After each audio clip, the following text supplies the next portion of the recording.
Bongbong Marcos, pinagkumpara po yung mga tao sa Zamboanga at sa Metro Manila.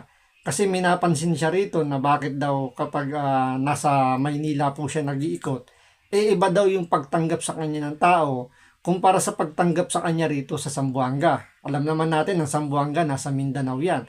So marami na namang nakikita rito si Bongbong Marcos na parang siya lang ang nakakapansin. Pero yung mga nakapaligid sa kanya, parang hindi naman nakikita yung nakikita ni Bongbong Marcos. So parang lumalabas dito, iba yung nagiging interpretation ni Bongbong Marcos sa paligid niya kumpara sa totoong nangyayari. So ito panoorin po natin itong pagkukumpara niya dito sa Zamboanga at sa Metro Manila. So ito panoorin po natin, pero syempre bago ang lahat, kung hindi ka pa nakasubscribe sa Makapili TV, baka naman pwedeng pakipindot po muna yung subscribe button at the same time palike na rin po ng video, wala naman pong bayad dyan, kaya pindot na. So ito panoorin po natin. Mainit na salubong na ibinigay ninyo sa akin ngayong araw.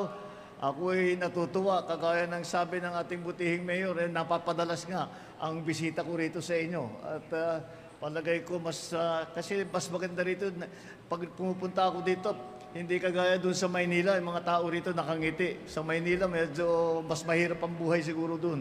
Kaya Sa Maynila raw, hindi daw nakangiti. Pero sa Zamboanga daw, puro daw nakangiti. So nagtataka siya bakit daw hindi nakangiti yung mga nasa Metro Manila. So dito wala na namang alam itong si Bongbong Marcos ang nangyayari talaga sa Pilipinas. Alam mo Bongbong Marcos kung bakit hindi nakangiti ang mga tao sa iyo sa Metro Manila? Kasi puro kasinungalingan yung mga pinagsasabi mo.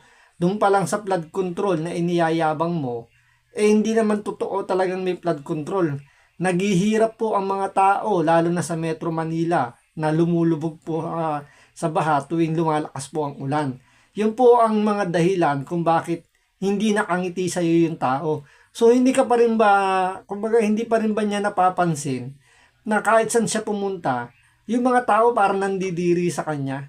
Hindi kagaya ng mga pinupuntahan ni Pangulong Duterte at ni VP Sara na talagang hindi magka yung mga tao, 'di ba? Talagang nagsisigawan, nandiyan yung talagang wini-welcome siya ng todo.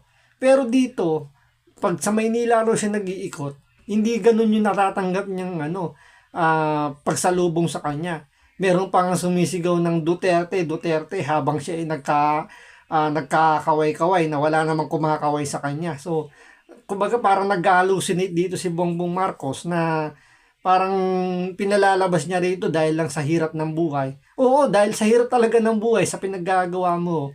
Kaya nararamdaman po ng mga Pilipino na hindi ka welcome sa kanila, gawa nga na pinahihirapan mo siya, pinapahirapan mo yung mga Pilipino. Ikaw ba naman, nakawan ka na nakawan, di ba, na dapat para sa taong bayan, yung mga proyekto, para hindi na nga bahain, pinanakaw mo pa.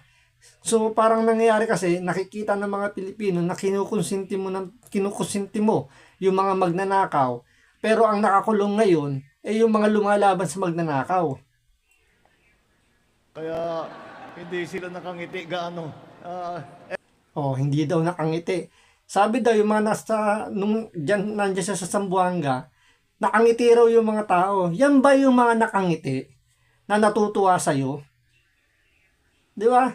Diyan pala makikita mo na kaplastikan yung sinasabi nito ni Bongbong Marcos. Sa tingin mo ba matutuwa yung mga nasa Mindanao na sa ginawa mo, lalo na kay Pangulong Duterte na taga Mindanao, na pagkatapos natulungan ka ng anak niya na maging presidente, pinatapon mo sa dahig para doon nga litisin ng mga banyaga na nakipagsabuatan ka pa kila Trillanes para lang mabitbit talaga itong si Pangulong Duterte. Yan ba yung mga nakangiti? So, gumagawa na naman dito ng istorya si Bongbong Marcos para sabihin lang na siya i-welcome dito. Pero ang totoo, hindi siya wini-welcome ng mga tao dyan. Kayo na humusga. Wini-welcome ba siya ng mga ganyang itsura? Anyway, andito po kami para ipamahagi yung ating tulong sa ating mga local government, lalong-lalo na sa ating mga barangay. Dahil ito po ay isang programa, nagbuo po kami ng pondo para sa socio-civic development programs. Ito po ay programa na ating ginawa. Nagbuo na naman daw siya ng pondo para daw sa socio-civic. So, parang ang nangyayari dito, talagang binubuhay lang ang Pilipino sa pamimigay ng ayuda. So, yung mga proyekto na dapat na ibigay para guminhawa po yung buhay ng mga kababayan natin, tinanggal niya. Lahat ibinibigay niya sa ayuda kasi nagbabaka sakali siya na sa pagbibigay ng ayuda, magustuhan siya ng tao. So, doon ka nagkakamali, Bongbong Marcos. Mulat na yung mga taong bayan sa pamimigay ng ayuda na alam naman nila, na alam ng mga Pilipino, ginagamit nyo lang yung pagmimigay ng ayuda para makakuha ko yun ng pondo. Siyempre, paano nga namang i-audit yan kung ayuda yan? Wala namang kumbaga wala namang resibo na makakukuha dyan dahil nga yan ay ipamimigay sa mga Pilipino.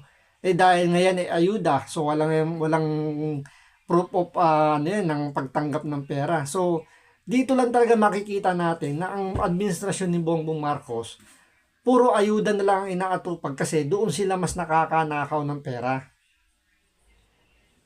Na ating ginawa upang tulungan ang ating mga barangay officials at saka tinutukoy natin ito sa ating mga mag-aaral. At itong pondo na ito ay gagamitin para sa ating mga magiging tawag na presidential scholar. Ito ipapaliwanag ko sa inyo. Meron po kami, dahil po Dahil ako, mga palakpak mula nung ako ay naging gobernador po ako mula noong 1998 hanggang 2007 sa Ilocos Norte. At yun po ay ang naranasan ko. Tingnan nyo, iyayabang niya na naging gobernador daw siya ng Ilocos Norte. Kamustahin nyo naman ng Ilocos Norte ngayon, kumpara nyo naman sa Davao. 'Di ba? So, ang lakas ng loob nito ni Bongbong Marcos na ikumpara niya yung kanyang pagiging gobernador ng Ilocos sa nangyayari ngayon dito sa Mindanao. So, ang tanong muna rito, bago mo ipagyabang yung accomplishment mo, kung meron man sa Ilocos, ipakita mo muna kung ano yung mga accomplishment mo, hindi yung puro dadaka lang. So, dito talaga parang ibinibida niya yung sarili niya na wala naman siyang nagawa talaga sa Ilocos. Marami nga nagsasabi doon sa Ilocos na wala naman tong ginawa doon sa Ilocos at halos hindi nga ito nakikita sa kanyang opisina.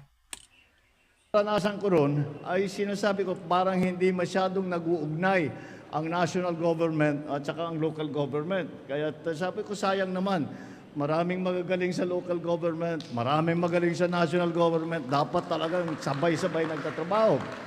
Kaya meron po kaming isang programa, Parang hindi natutuwa yung yung mga tao sa LGSF, kanya. yun naman yung para sa Local Government Support Fund. Ito, nagbigay tayo ng bigas sa ating mga nangangailangan na kababayan.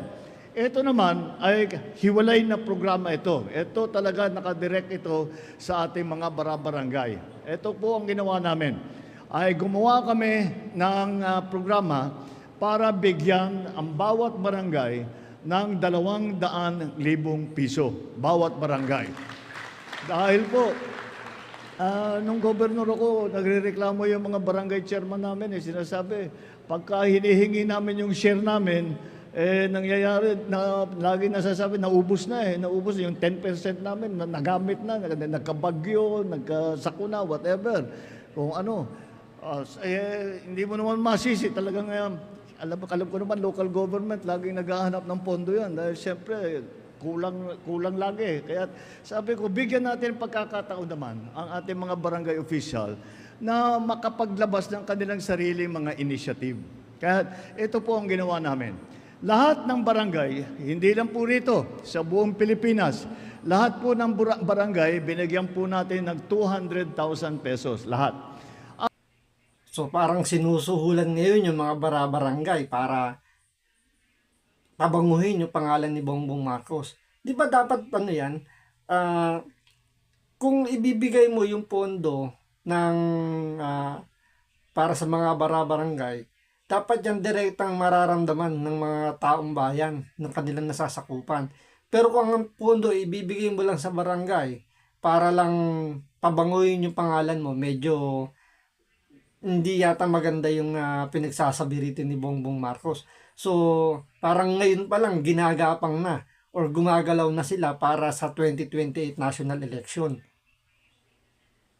At ang hiningi lang namin sa ating mga barangay official ay yung kalahati nun ay ibigay natin sa mga scholar. Yung pong mga scholar na yon ay tawag ngayon ay ang presidential scholar dahil ang kanilang scholarship ay nanggaling sa Office of the President. Kaya po, so sabi namin, 200,000 ang ibibigay namin sa inyo. Yung 100,000 gamitin ninyo para tulungan ang mga scholar natin.